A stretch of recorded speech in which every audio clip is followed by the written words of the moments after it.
பெண் எடுத்த முடிவு. திருமண மண்டபத்தில் தோழிகளுடன் சந்தோஷமாக பேசிக்கொண்டிருந்த மகள் சம்யுக்தாவை பெருமையுடன் பார்த்தாள் மகேஸ்வரி. இன்று சம்யுக்தாவிற்கு திருமண நிச்சயம் நடந்தது. அந்த சம்பந்தத்தில் ஏற்பட்ட சந்தோஷம் அவள் முகத்தில் தெரிந்தது. கன்னங்கள் ரோஜாவை போல் சிவந்து மிக அழகாக இருந்தாள். சம்யு, மாப்பிள்ளை எங்கே, என்ன வேலை செய்கிறார் என்று கேட்டாள் தோழி பல்லவி. கலிபோர்னியாவில் சாஃப்ட்வேர் இன்ஜினியர். சம்யுக்தா, மாப்பிள்ளை பற்றி நன்றாக விசாரித்துகளா என்றாள் தோழி நிகிலா. பொறாமை இளையோடு குரலில், உனக்கேட்டடி பொறாம என்று மற்ற தோழிகள் கலகலவென்று சிரித்தனர். மாப்பிள்ளை வீட்டார் போட்ட வைர நெக்லஸை அவர்கள் கையில் வாங்கி ஒருவர் மாற்றி ஒருவர் பார்த்தனர். நெக்லஸ் ஒரேடியாக ஜொலிக்கிறதே, என்ன விலை இருக்கும் நிக்கிலா?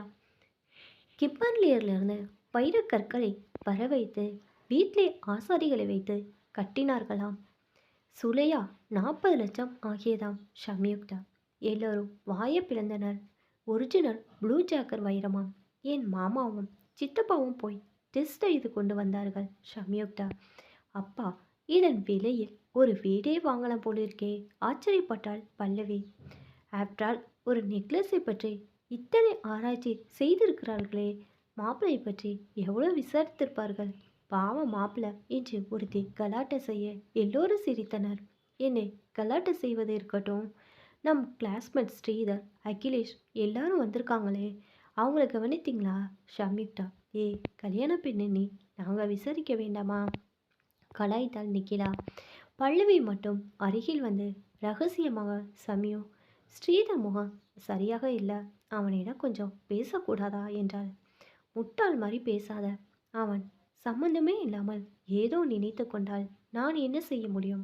அதுவும் இல்லாமல் மாப்பிள்ளை வீட்டார் எல்லோரும் இருக்கும் இந்த நேரத்தில் போய் நான் என்ன பேச முடியும் சம்யுக்தா? பல்லவி அவர்கள் எல்லோரையும் நன்கு கவனித்து கொண்டாள். சம்யுக்தா தொலைவில் நின்று ஸ்ரீதரும் மற்றவர்களும் சாப்பிடுவதை பார்த்து கொண்டிருந்தாள். எல்லோரும் எம்எஸ்சி ஃபிசிக்ஸ் மாணவர்கள். சம்யுக்தாவுக்கு ஃபிசிக்ஸில் டெஃபினேஷன் மனப்பாடம் செய்ய வராது. புரிந்தால் தானே மனப்பாடம் ஆகும். நெருங்கிய தோழி பல்லவிக்கும் விளக்கமாக சொல்ல தெரியவில்லை. அவள் அப்படியே மனப்பாடம் செய்வாள். புரிந்து படித்தால் தானே மற்றவர்களுக்கும் விளக்க முடியும். அப்போதுதான் ஸ்ரீதர் கை கொடுத்தான். ஒவ்வொரு டெஃபினேஷனையும் அவன் விளக்கி சொல்லும் முறையில் மனப்பாடம் செய்யாமலே மனதில் பதிந்துவிடும். இவன் உடன்படிக்கும் மாணவனா அல்லது ப்ரொஃபஸரா என்று தோன்றும். நாளடைவில் இருவருக்கும் நல்ல புரிதல் ஏற்பட்டது. அப்போது ஸ்ரீதர் தன் மனதில் ஏற்பட்ட காதலை அவளிடம் தெரிவித்தான். ஆனால் அவள் மறுத்துவிட்டாள். தனக்கு அந்த மாதிரி எண்ணம் ஏதும் இல்லை என்றாள். அதுவுமின்றி தன் பெற்றோர், ஜாதி, அந்தஸ்து இதற்கெல்லாம் தான் முக்கியத்துவம் கொடுப்பார்கள் என்றாள். அவள் ஒரே பெண்ணானதால் அவள் மேல் அவர்கள் வைத்திருக்கும் நம்பிக்கை மிகப்பெரியது என்றாள். அதன் பிறகு அவன் அதை பற்றி பேசுவதில்லை. இப்போது அவளுக்கு பெற்றோர் பார்த்த இடத்தில் நிச்சயம் நடந்துவிட்டது. எல்லோருக்கும் அழைப்புதல் கொடுத்தது போல் எந்த மன உறுத்தலும் இல்லாமல் ஸ்ரீதருக்கும் அழைப்புதல் கொடுக்க அவனும் வந்து கலந்து கொண்டான். அவனை பார்த்து பரிதாபப்படுவதை தவிர சம்யுக்தாவுக்கு வேறு வழி தெரியவில்லை.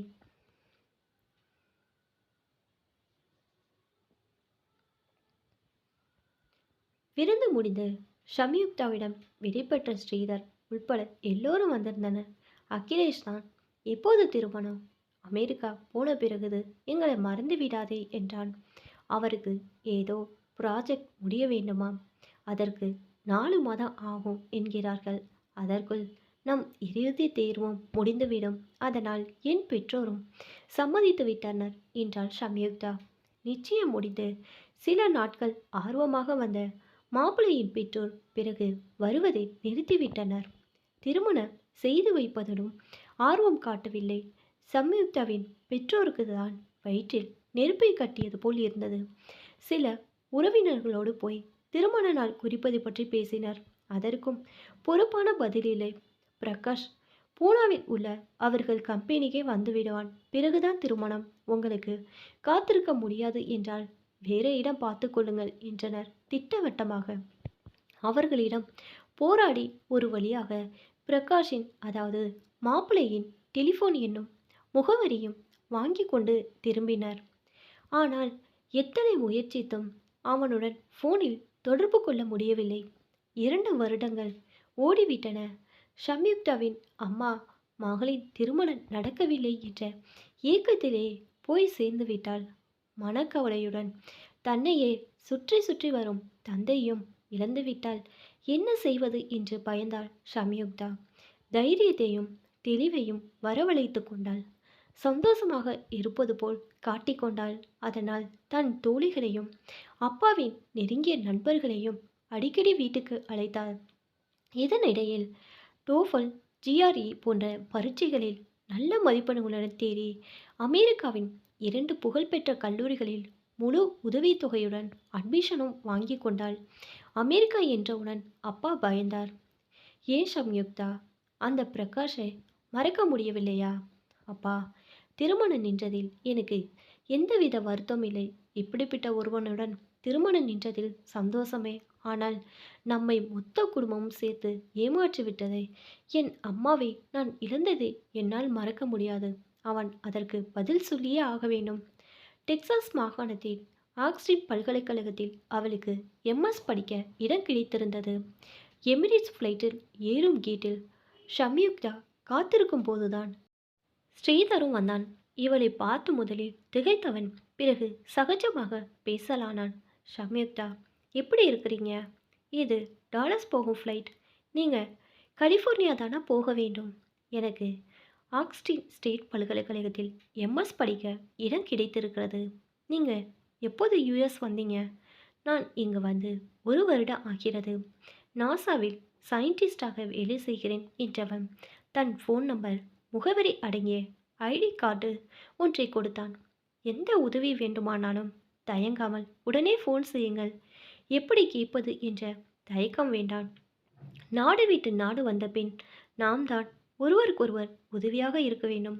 பிறகு சந்திக்கலாம் என்று சொல்லிவிட்டு சம்யுக்தாவை அவள் இருக்கையில் அமர வைத்துவிட்டு ஸ்ரீதர் தன் இருக்கையை தேடி சென்றான். 6 மாதங்கள் படிப்பில் தீவிர கவனம் செலுத்தினாள்.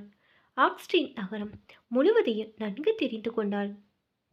ஸ்ரீதரும் அடிக்கடி பேசி சம்யுக்தாவின் திருமணம் நின்று போனதை தெரிந்து கொண்டான். அப்போதுதான் ஒரு நாள் பிரகாஷின் மொபைல் எண்ணை ஸ்ரீதரிடம் கொடுத்து முகவரி கண்டுபிடிக்க சொன்னாள்.